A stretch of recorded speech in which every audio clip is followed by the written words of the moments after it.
Esdras, capítulo 3, del 8 al 12. Vale, una ayuda, está después de Segunda de Crónicas. Segundo libro de Crónicas. Esdras, Nehemías, Esther, Job, Salmos. ¿Lo tenemos? Esdras, capítulo 3, del 8 al 12, dice así la palabra. Leemos un versículo cada uno.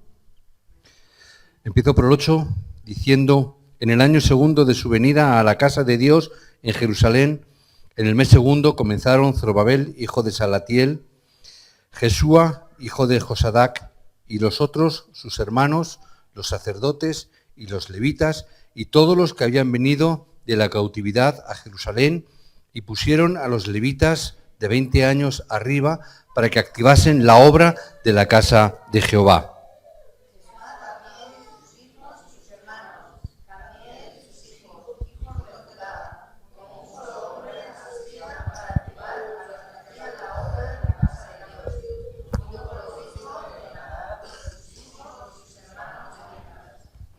Cuando los albañiles del templo de Jehová echaban los cimientos, pusieron a los sacerdotes vestidos de sus ropas y con trompetas, y a los levitas, hijos de Asaf, con címbalos, para que alabasen a Jehová según la ordenanza de David, rey de Israel.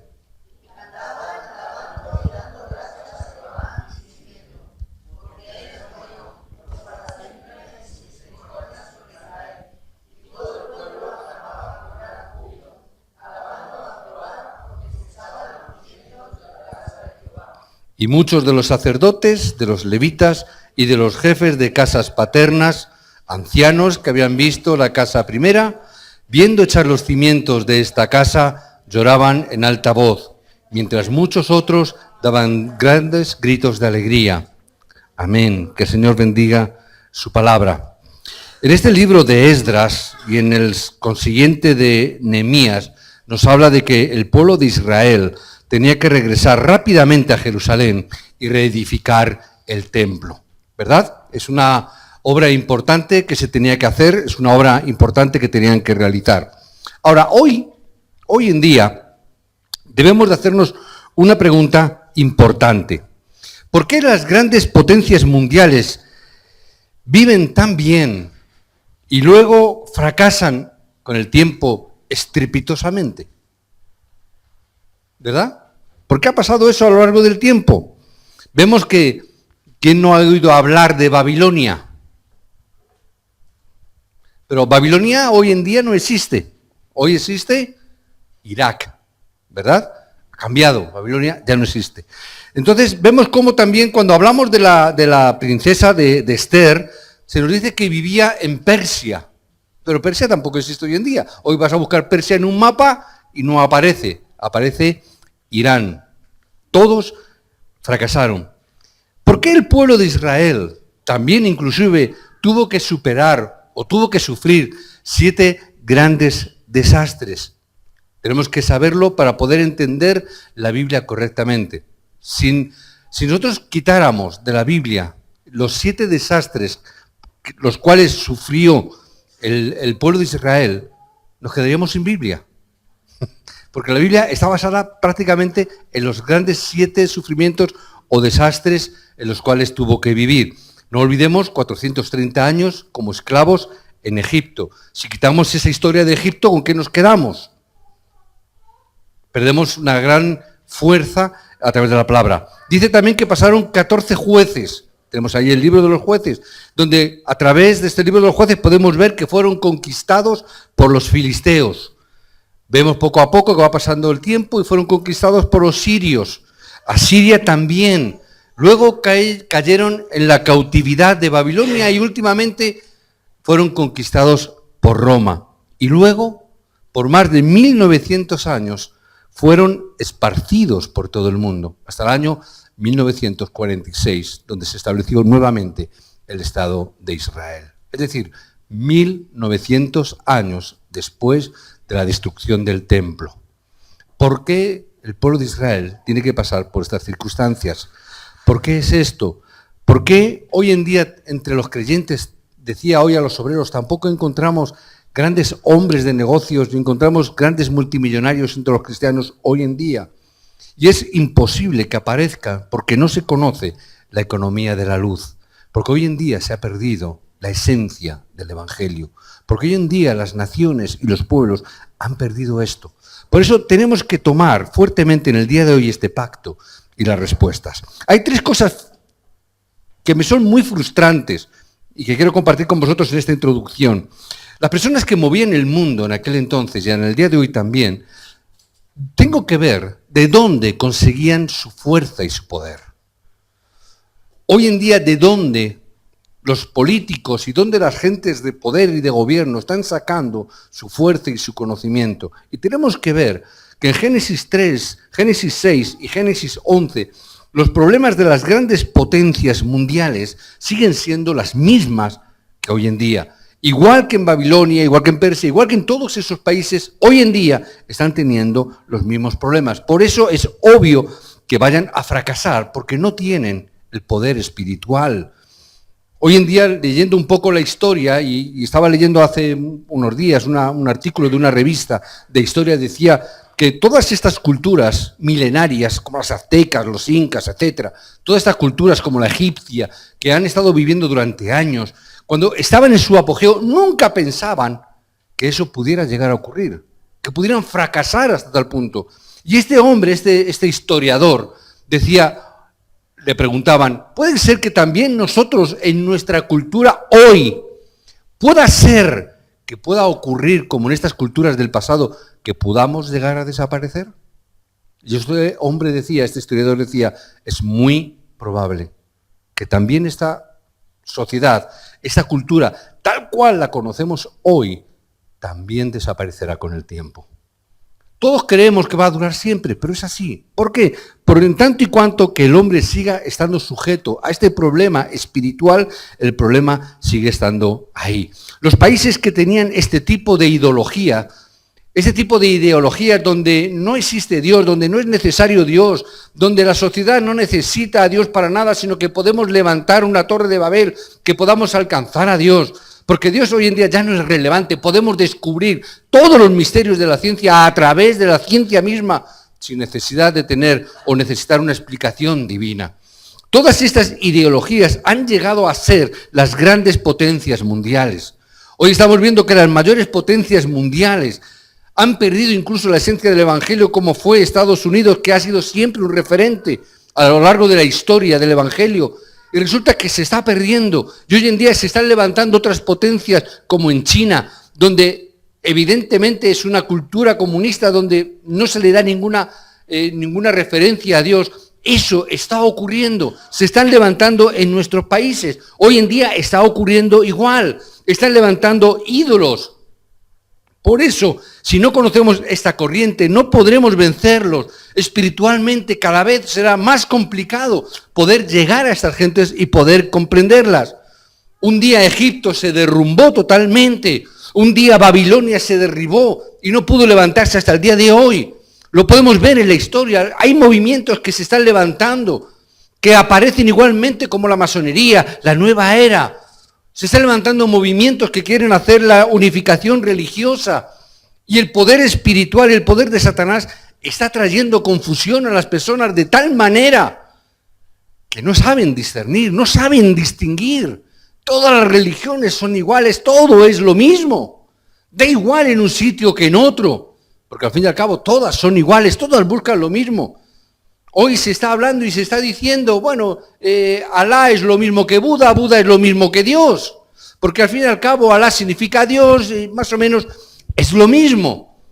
Y en un momento podemos llegar a pensar, puede ser que lingüísticamente, puede ser que sea la misma palabra. Lo único que diferencia el cristianismo, el budismo, el islamismo y demás, está en la figura de Cristo. Que Cristo es la esencia del Evangelio. Por eso es que se está perdiendo. Por eso es que el rey Nabucodonosor tuvo que levantarse y ordenar, todos los hombres y mujeres tienen que postrarse delante de los dioses. Y Daniel tiene que levantarse y decir, yo no me voy a postrar. No importa lo que digas, no importa que me digas que ese Dios es muy bueno. Mi Dios no es ese Dios. Da igual cómo se llame la deidad. Yo sé en quién he creído. Y yo no me voy a postrar delante de ninguno. Y en esta época se levanta algo parecido. Hoy en día se levantan idolatrías y dioses que están haciendo que nos desenfoquemos de lo que realmente es importante en nuestra vida, como es el Evangelio. Hoy en día nuestra cultura está haciendo que nos distraigamos, está haciendo que miremos otras cosas, que pongamos, que es lo más peligroso y la mayor idolatría, que pongamos nuestra confianza en algo o en alguien que no sea Cristo. Y estamos poniendo nuestra confianza en personas, en cosas, en estamentos, en políticas, en vez de ponerlas en el Evangelio. ¿Qué es lo más frustrante sino que el cristianismo mismo también está cayendo en esta corriente por no estar entendiendo correctamente el Evangelio? Por eso es que muchas veces vienen creyentes y preguntan, pastor, ¿por qué yo no recibo respuestas? Estoy orando. ¿Por qué es que a mí no me funciona? ¿Por qué será que yo no encuentro la respuesta que necesito? ¿Por qué no estoy en el lugar que debo de estar? Porque es obvio que estoy en el sitio equivocado, porque no encuentro la respuesta apropiada. Y tenemos que abrir los ojos para darnos cuenta que hay algo, que hay un lugar donde estoy, que no es el apropiado, que no es el lugar donde yo debería de estar. Y más frustrante aún, que estas fuerzas que bloquean la construcción del templo, bloquean levantar el templo y el tabernáculo. Y vemos cómo en aquella época de Esdras, los propios judíos que no habían sido llevados al cautiverio, Tobías, Sanbalat, ambos judíos, se opusieron a que se levantara el templo. Lucharon en contra, no sea que vengan estos, levanten el templo y de pronto nuevamente vengan a traernos una desgracia a nuestras vidas. Tenían miedo de levantar el templo, por si acaso. Hay veces cristianos que tienen miedo a levantar el templo, a levantar la iglesia, porque y si ocurre lo mismo que me pasó en tal lugar o en tal sitio, mi experiencia, mi herida, mi frustración, no sea que venga a ser peor que cómo estamos ahora y nos conformamos con cualquier cosa. Y ese es el mayor problema. Por eso tenemos que saber muy bien por qué vienen los problemas en este mundo. Tenemos que saber dónde está yendo la corriente de la cultura en este siglo. Tenemos que conocer también la economía de las tinieblas y la economía de la luz para recibir las bendiciones. Porque hay una economía para el reino, hay una economía de parte de Dios.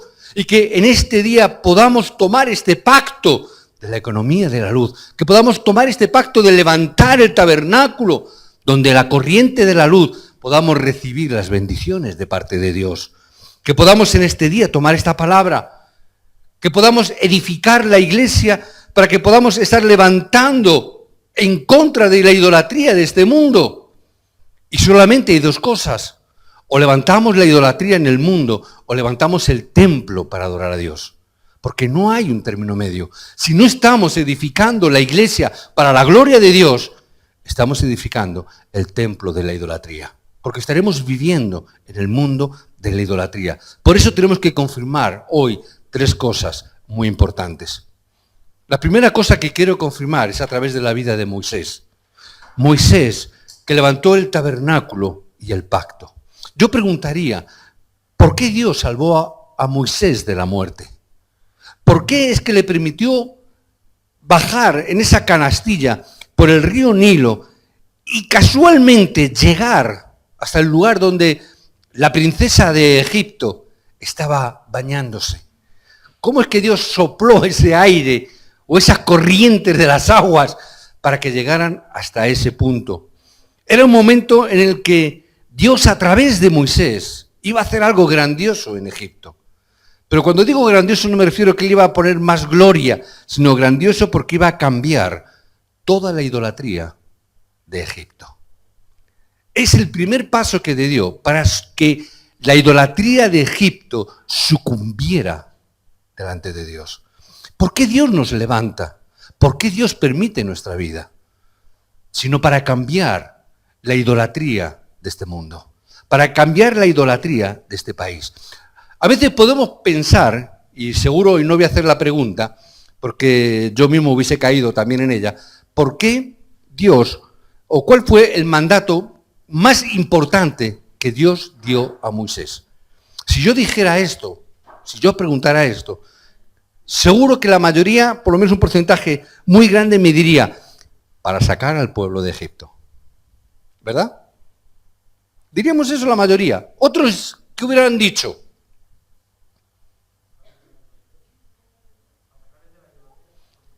Para sacarlos de la idolatría. Sacarlos de Egipto, sacarlos de la idolatría. Otros más avanzados dirían, ¿queréis decir algo? ¿Para qué? ¿Para qué? ¿Formar el pueblo para qué? Punto 2, importante. Entrar en Canaán. ¿Verdad? Porque la palabra era salir de Egipto y llevarles a la tierra que yo te mostraré, a la tierra que fluye leche y miel. Entonces, normalmente podemos quedarnos en estos dos puntos. Y es verdad, las dos cosas son importantes. Pero el punto principal, por el cual los tuvo 40 años por el desierto, y ahí habéis estado cerca, era para hacer el movimiento del tabernáculo. Lo dijimos la semana pasada. Para levantar el tabernáculo. Ese lugar, que era el lugar donde todas las tiendas tenían que enfocar hacia el tabernáculo. Todas las distribuciones de las tiendas tenían que mirar y enfocar, porque era el lugar más importante. Recordamos que decíamos, ahí estaba el lugar santo. Pero dentro del lugar santo había un lugar, que era el lugar santísimo. Y ahí estaba el arca del pacto. Ahí estaba el lugar santísimo donde estaba el candelabro. Ahí dentro también estaba, y dentro del arca estaba la vara de Aarón. Ahí había también un poquito de maná. Había luego también después las partes de las tablas de la ley. Ahí estaba reflejado todo. Y ese todo, ese núcleo, todo ello está hablando de que el núcleo era Cristo. Cristo estaba ahí identificado, ahí estaba como en un dibujo, pero lo que todo estaba enfocando, candelabro estaba hablando de la luz, Cristo es la luz del mundo. Ahí estaba la palabra y el evangelio, y Cristo, ¿qué es sino la palabra de Dios hecha carne? Juan 1:1. Todo estaba enfocado ahí, el maná, Cristo es el pan del cielo, todo aquel que come de él no tendrá jamás hambre. Ahí estaba reflejado toda la esencia, el núcleo del evangelio, el núcleo de Cristo, estaba ahí enfocado. Lo más importante era que todos miraban a la imagen de Cristo, aun sin saber todavía que era Cristo. Pero estaba enfocado en eso. Por eso tengo que ver que Dios, mediante ese núcleo del tabernáculo, por eso abrió el Mar Rojo. Si conocemos la batalla espiritual y el mundo espiritual, recibiremos grandes respuestas. Moisés, sal, haz sacrificio de sangre.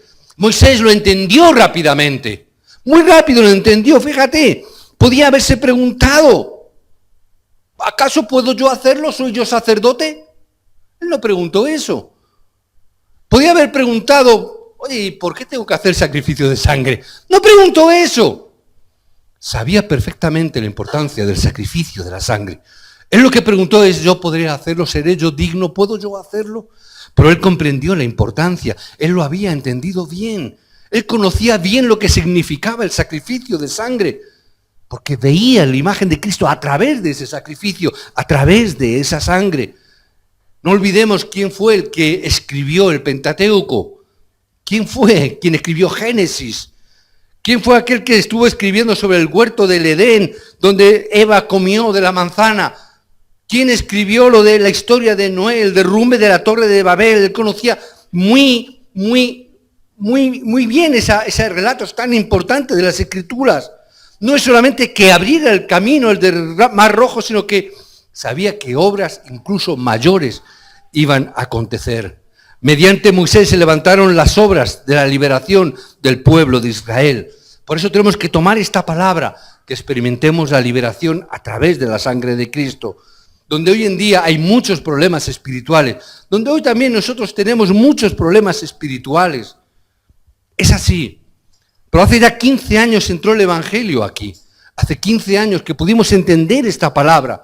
Y después de descubrir este Evangelio, pensé y llegué a la conclusión, este Evangelio tiene que ser predicado hasta el último de la tierra. Este Evangelio tiene que ser predicado a todo el mundo. Por eso mi oración cambió. Señor, permíteme predicar este Evangelio al mundo que todavía no lo ha escuchado. A las personas, a los países que todavía no han podido entender esta palabra, que no han podido entender la realidad del mensaje de Cristo. Por eso también tengo que ver a David, punto 2.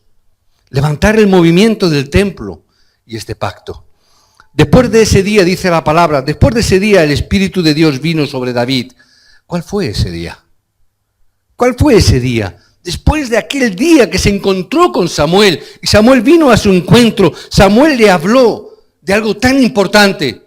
Tienes que construir el templo y tienes que levantar y traer el arca del pacto dentro de ese templo.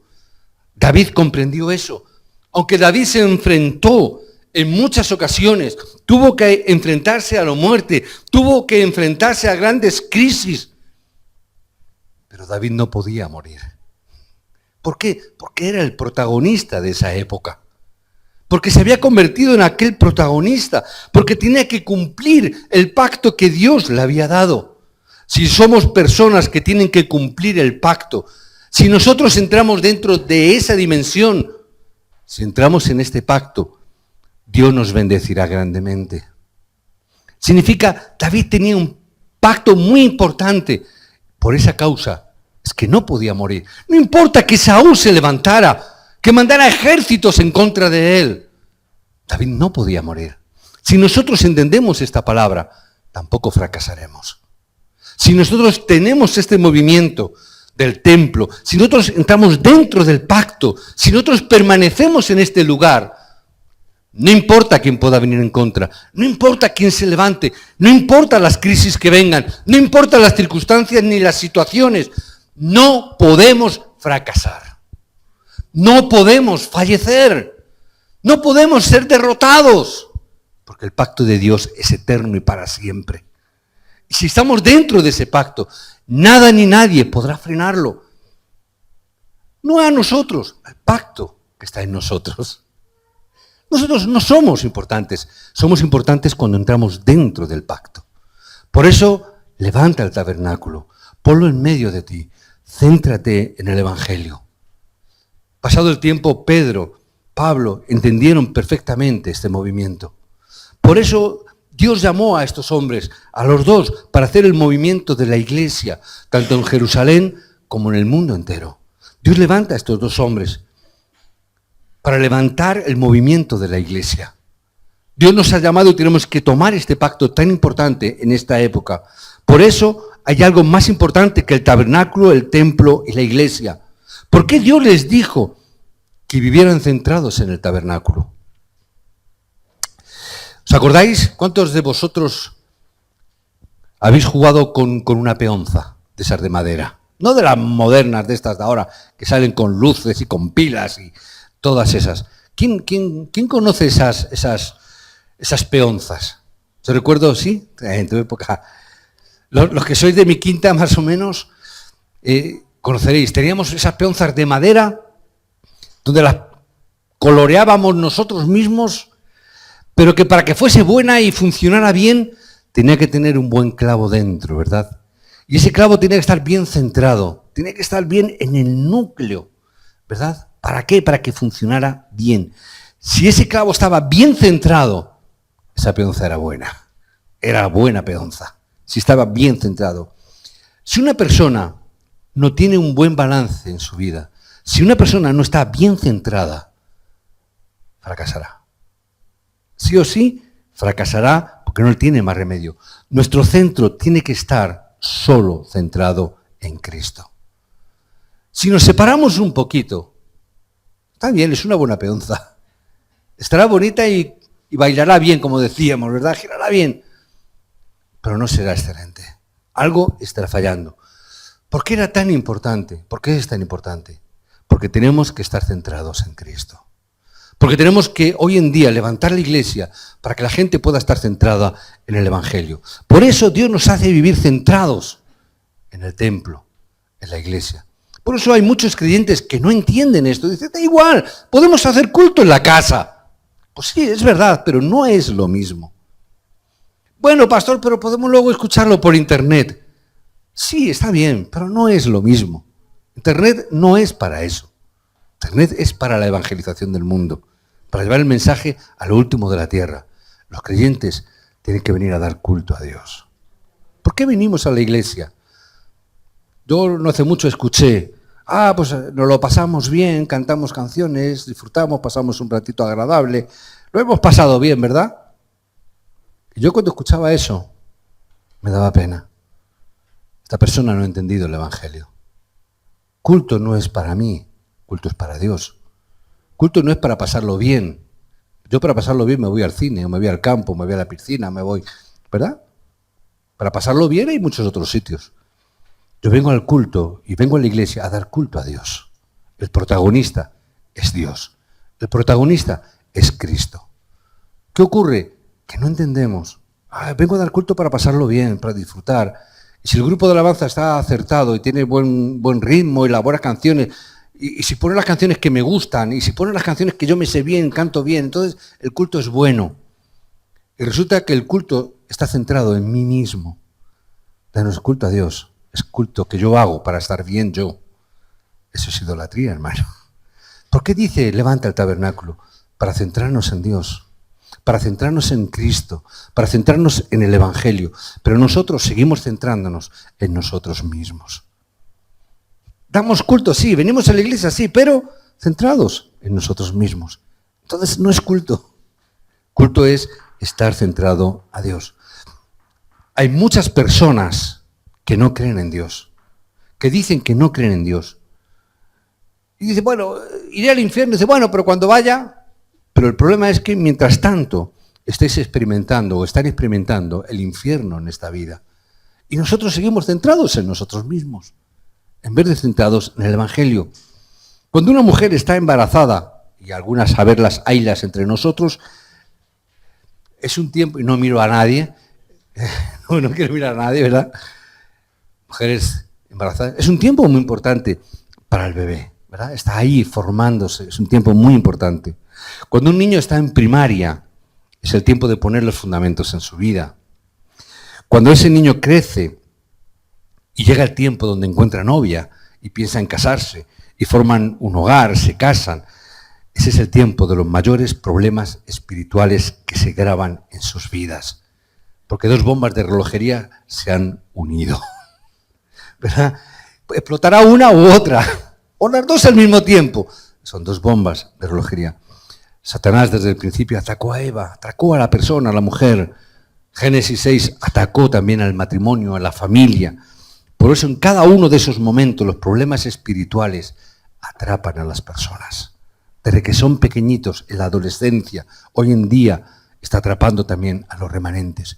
Por eso hoy tenemos que estar más centrados en el Evangelio. Por eso hoy tenemos que levantarnos, y decía a los obreros, tenemos que levantarnos.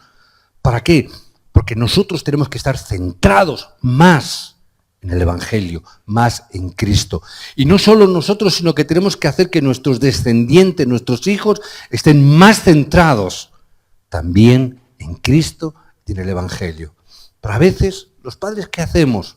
Ay, pobrecito mis niños, han estado toda la semana yendo a la escuela y hoy es domingo, ¿cómo les voy a hacer madrugar? No han entendido la importancia. Dios estaba hablando al pueblo, precisamente en ese desierto. ¿Y qué es lo que le está diciendo? Esta palabra que hoy te doy, Jehová uno es. Amarás al Señor tu Dios con todo tu corazón, con toda tu mente, con todas tus fuerzas. ¿Verdad? ¿Está dando esa palabra? ¿Y qué le está diciendo? Enseña esto a tus hijos.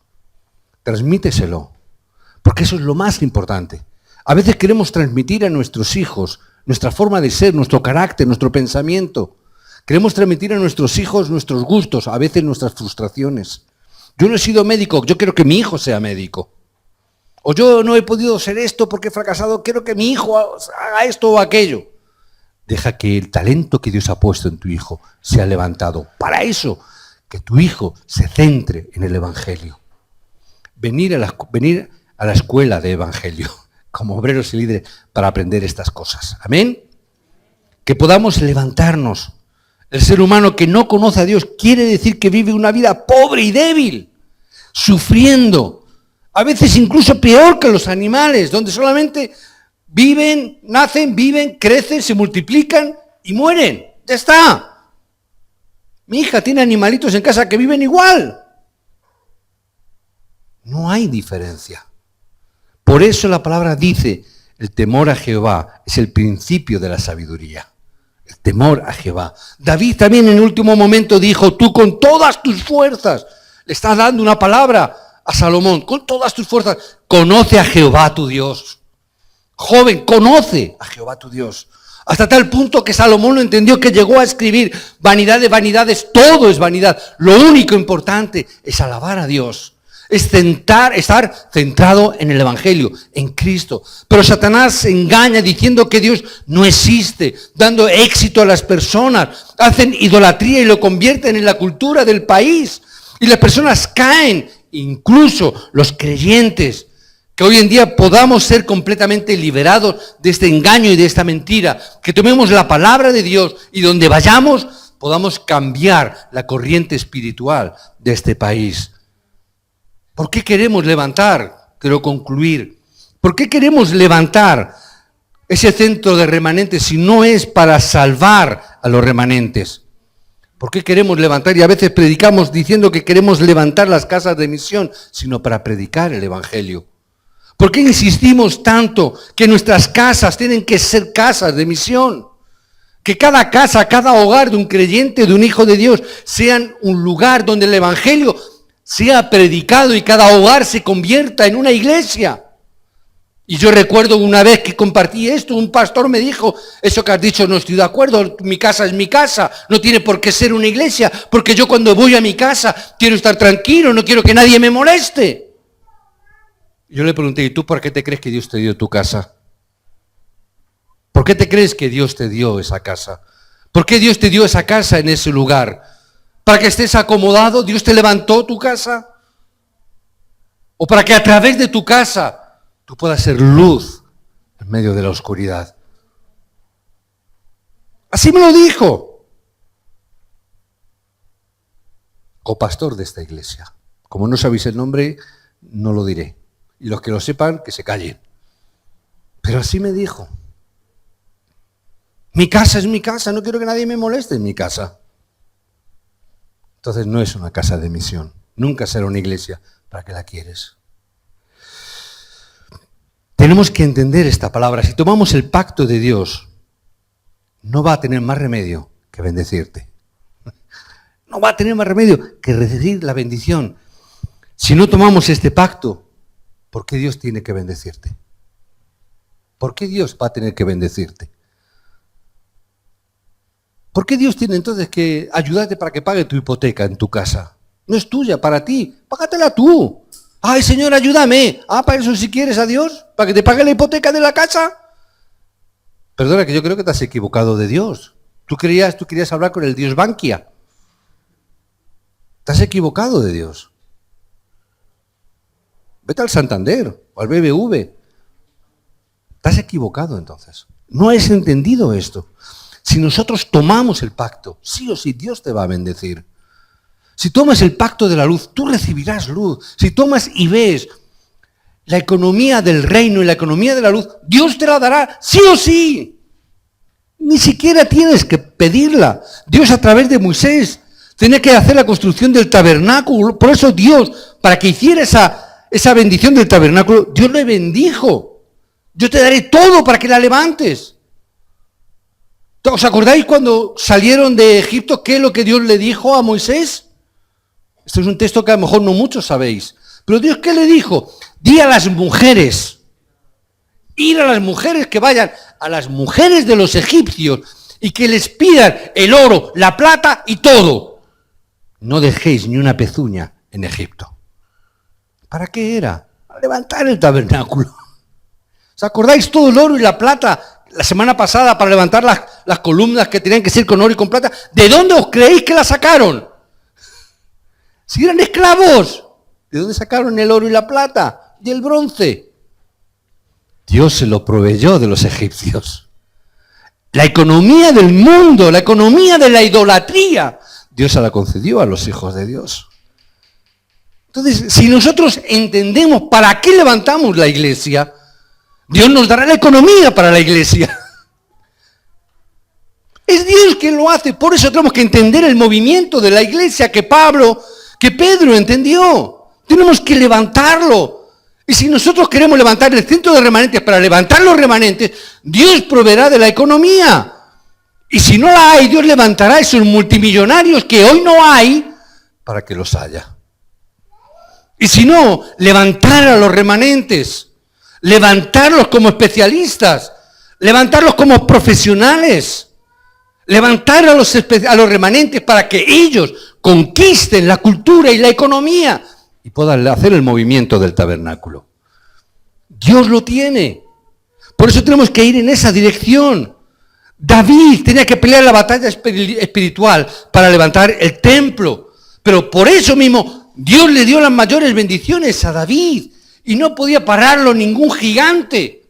No importa. La iglesia primitiva tenía que parar las crisis en aquel momento. Y Dios le dio las mejores bendiciones a la iglesia primitiva, que no tenía ni dónde caerse muerta. No tenía nada. Pero Dios, ¿qué les dijo? Ir, hacer discípulos a todas las naciones. Señor, ¿cómo vamos a ir a todas las naciones si no tenemos ni el bono para salir de Parla? ¿Cómo vamos a conquistar el mundo si no tenemos ni para pagar el tranvía? Con tu economía, evidentemente no. Pero está la economía de la luz, la economía del Evangelio. En ese momento que nosotros entendemos y entramos en el pacto, Dios nos dará esa economía. David tomó este pacto hasta el punto de que solo tenía que hacer alabanzas, salmos y orar, nada más. José tomó el pacto tan firmemente que hasta soñaba con él y Dios le dio sueños. Pablo entendió tanto el pacto y entendió tanto esta palabra que dijo: todo lo estimo como basura por causa de ello. Por eso recibieron las bendiciones que recibieron. No tenemos que preocuparnos. Dios no tiene más remedio que darnos las bendiciones. No tiene más remedio que bendecirnos. Porque somos sus hijos. Entra dentro del pacto. Entra dentro del tabernáculo. Permanece ahí en ese lugar. Y todo se te hará por añadidura. Que Dios os dé la gracia. Que podamos orar por este pacto. Que podamos decidir esta gracia en el nombre de Jesucristo. Oremos. Querido Padre, oramos dándote gracias por hacernos, Señor, evangelistas que salvarán esta época de idolatría y de oscuridad que trae la destrucción, y solo lo haremos con el Evangelio. Señor, que solo podamos comenzar a orar de esta manera. Señor, que nos des, Señor, el tiempo que nos queda de vida para que podamos transmitir esta luz de la cultura correctamente. Y no importa si tengamos que morir o no morir, lo importante, Padre, es que podamos transmitir esta palabra. Señor, en una época donde hay tantos seminarios, donde hay tantos pastores en España, pero las iglesias que se están debilitando, Padre, por eso solo queremos pedirte, permite que solo prediquemos solo el Evangelio, que solo podamos estar centrados en el Evangelio. Haznos ser como Moisés, que tomó el pacto del movimiento del tabernáculo, que cambió la cultura de la idolatría, que levantó las obras de la recreación, que levanta a las personas con el Evangelio.